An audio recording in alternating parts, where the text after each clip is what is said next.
to the Truth in My Days podcast, where we defend the Word of God against the challenges of men. Hi, I'm Dana Torst, and welcome to another episode of the Truth in My Days radio program.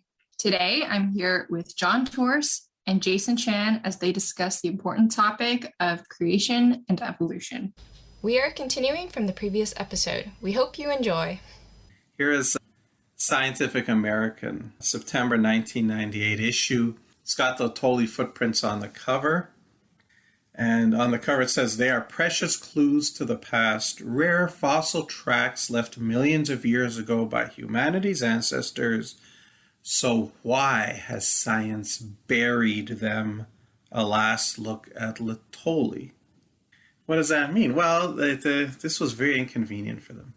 And they said, oh, look, we've uncovered these footprints. They're eroding away from the elements. We better just rebury them, which they did.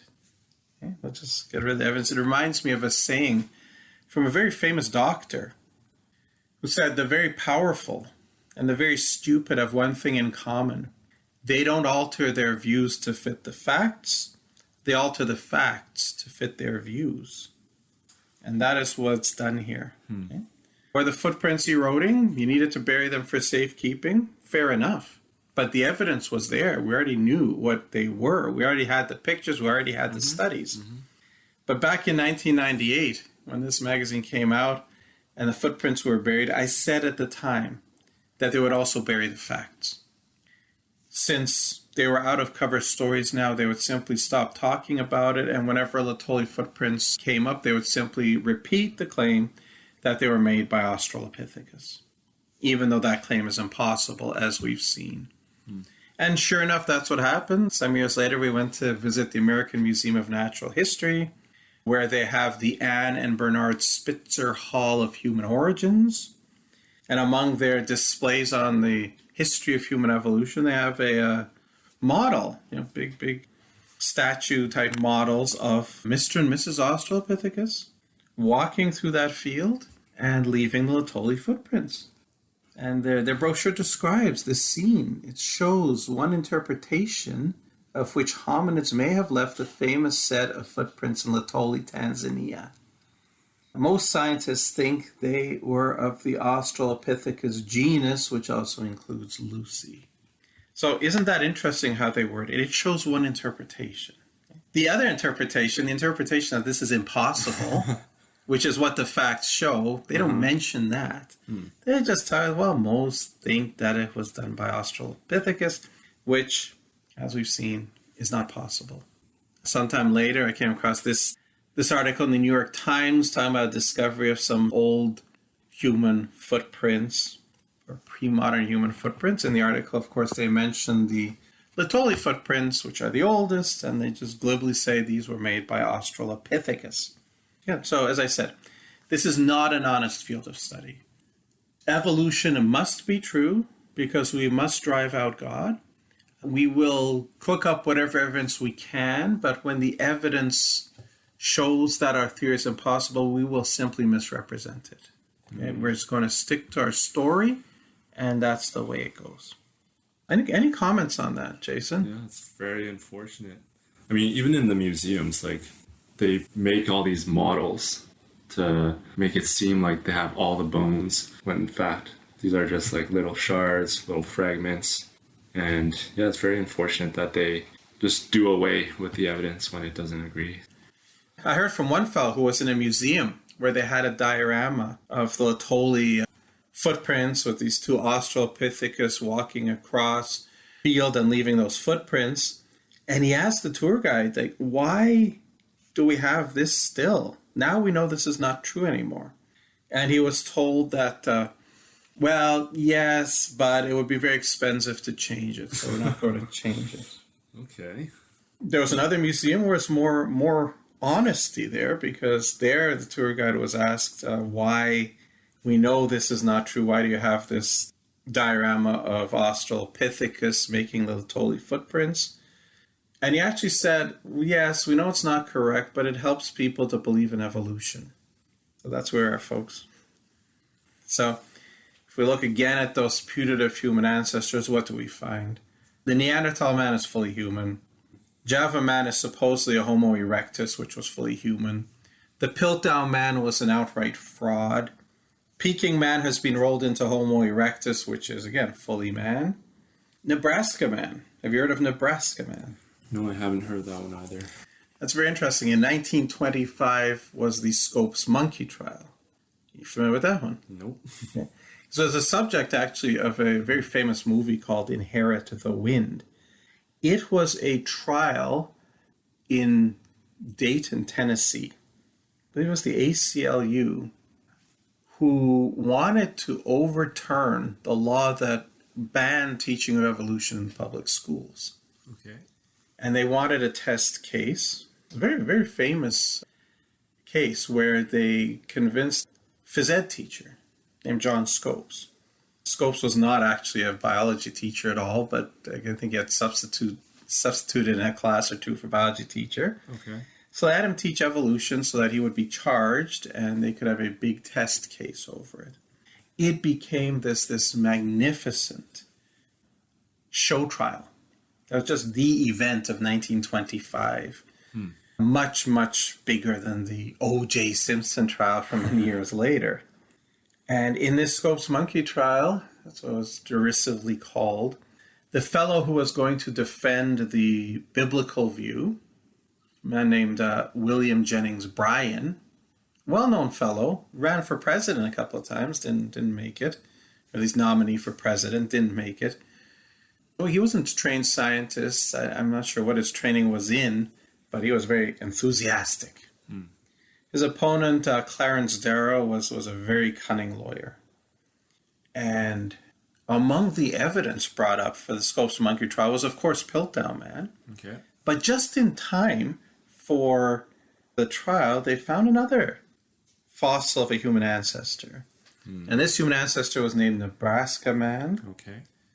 London Illustrated News ran a big article with a lovely, again, artist reconstruction of Mr. and Mrs. Nebraska man in their cave and looking obviously like ape men.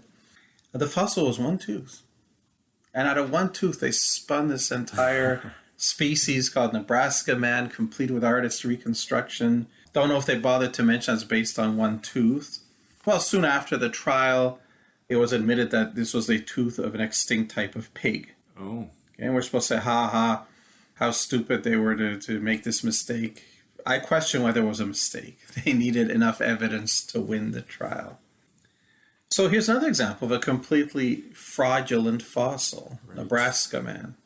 Interestingly, in the trial, Darrow reached a gentleman's agreement with William Jennings Bryan that each would take the stand and each would defend his view. Well, Bryan took the stand first, and Darrow asked some questions that Bryan simply wasn't competent to answer. Okay. He didn't necessarily do such a bad job, but the main reporter, most influential reporter covering this case, was a fellow called H.L. Mencken, who was viciously anti-Christian, and his reports made Bryan look like a complete idiot. I see. He did do one really dumb thing, Bryan. What do you think that was? I don't know. The really dumb thing was making a gentleman's agreement with someone who's not a gentleman. Bryan he was, I think, for 3 days on the stand. He was just champing at the bit to turn it around and force Darrow to defend his views. When Bryan was finished, Darrow simply changed the plea to guilty, and the trial ended. So he never had to go on stand to defend his views. So Scopes was guilty, was fined $1, and that was subsequently overturned on appeal. Along with the Piltdown man, it was Mencken's reporting of how this trial went that was meant to deride creationism, mock creationists. That went a very long way towards switching public opinion to evolution, to the extent that it did switch. As we continue with our putative human ancestors, Australopithecus is fully ape, Homo erectus fully man, is Ardipithecus ramidus fully ape. Homo habilis is actually non-existent. It's called a junk taxon. You find a bone that you think is an ancient hominid, you don't know what species it belongs to, boom, he becomes Homo habilis. believe it means handyman. It's certainly handy as a place to dump unknown fossils. So, it's interesting what the Lotoli footprints did. Yeah. But another area, it's very interesting, is we get into genetic studies. Okay. And that's a relatively new field of study. And it's incredible. Some incredible finds have come out of that. Okay. One of them, most controversial, drove the evolutionists crazy. Scientists studying mitochondrial DNA. DNA, as you know, is the coding inside your cells that code for the proteins that build your body. Right. And everybody knows about DNA now. But here's what a lot of people don't know is you have two types of DNA. The one that everybody talks about, the one where you get half from your mother, half from your father, the kind that the police will check to see if it's you. Mm-hmm. It's in the nucleus of the cell. It's called nuclear DNA. Right. But within the cell, there's a different organelle as well called the mitochondrion. And the mitochondrion is the power plant of the cell. That's what processes the foods and turns it into the energy that you need to function. Mm-hmm. And it's got its own little set of DNA in there because it needs to create certain proteins. Okay. And this mitochondrial DNA doesn't come half from mom, half from dad. It's only passed down through the female. Oh, okay. And so every generation, there's huge differences in the nuclear DNA because you're getting mixed from mommy and daddy. Right. But the mitochondrial DNA is just passed on as is. Huh. It doesn't change from generation to generation except where there's a mutation.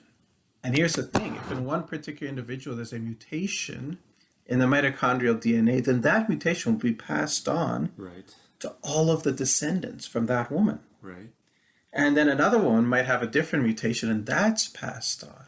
Mm-hmm. And then along this line that's got this mutation, somebody might get another mutation, and so on. Mm-hmm. So you get this pattern of mutation in the mitochondrial DNA of different family lines. Right. So if you study the mitochondrial DNA of women from all over the world, you can essentially put together family trees showing like who descended from whom. Yeah, you can trace it back. Okay. You can trace it back.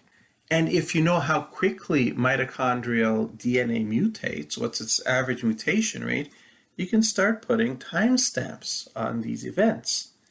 And so as you go further back, not only can you construct a family tree, you can also figure out when the different events happened. Okay. Well, some scientists were working on this, and in 1988 they made an astounding discovery, which is that every human being alive today on Earth descended from one original woman. All traced back to one woman. Thank you, everyone, for listening today. Unfortunately, we have run out of time, but please join us for the next part tomorrow. Same time and same place. If you enjoy our content and think this is important material, the best compliment you can pay is by sharing this with your friends and family. This helps us out a lot. Also, if you enjoyed today's program, please like, comment, share, and subscribe to this podcast. We would love to hear from you. Thank you for listening to the Truth in My Days podcast with John Torse. We would love to hear from you. Please feel free to share any questions or comments you may have. You can reach us on Facebook, Instagram, MeWe, and YouTube. Simply search Truth in My Days as one word. Again, Truth in My Days as one word, no spaces in between. And you can connect with us. You may also visit our website for more comprehensive material and to learn more about our ministry. Our website is truthinmydays.com. Thank you.